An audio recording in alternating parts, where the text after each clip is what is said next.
气象局第9号强烈台风利奇马海上、陆上台风警报。首先提醒我们提醒大家，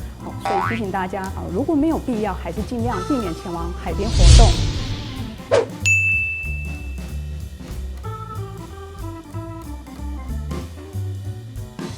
目前台风中心的位置大概是距离台北东南东方520公里的海面上，未来会逐渐朝台湾的东北方海面接近当中。我们首先提醒海上的警戒区域的范围仍然是涵盖了台湾的北部海面以及东半部的海面。陆上警戒区域的范围，这一报最先陆上警戒区域的范围是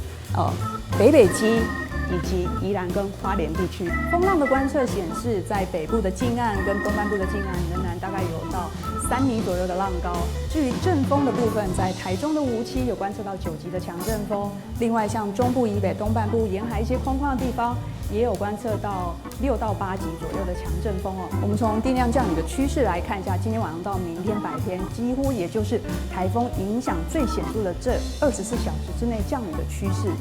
今天晚上在北台湾的雨势就会越来越明显尤其是在山区，就是桃竹苗、新北的这山区的雨量会快速的累积。只会将于40秒之后开始。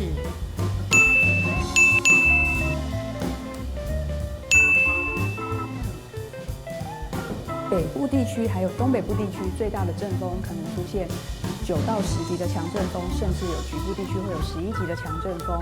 而在中部的沿海、南部的沿海，因为风力跟地形的交互作用的关系，也会有比较强的阵风出现。在接近台湾的过程当中，离台湾陆地的远近，那各地的风雨状况就会有一些些微的不同。这个在后续如果有比较明显的变化，我们也会跟大家做说明。如果以目前的路径预估来看的话，最为接近台湾的时候是在今天晚上到明天的一整天。那以这样的路径预估的话，当然最接近台风暴风圈的北台湾是首当其冲的。那至于中南部地区，从明天开始也要留意降雨的状况。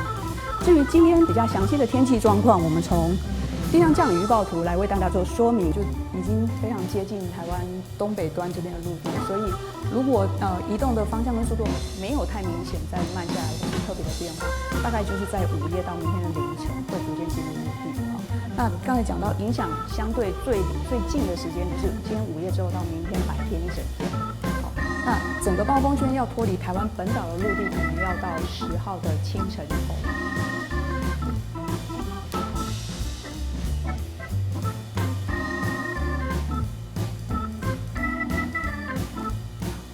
朋友没有其他的问题，那我们晚上这一次的说明会就到这边结束，谢谢大家。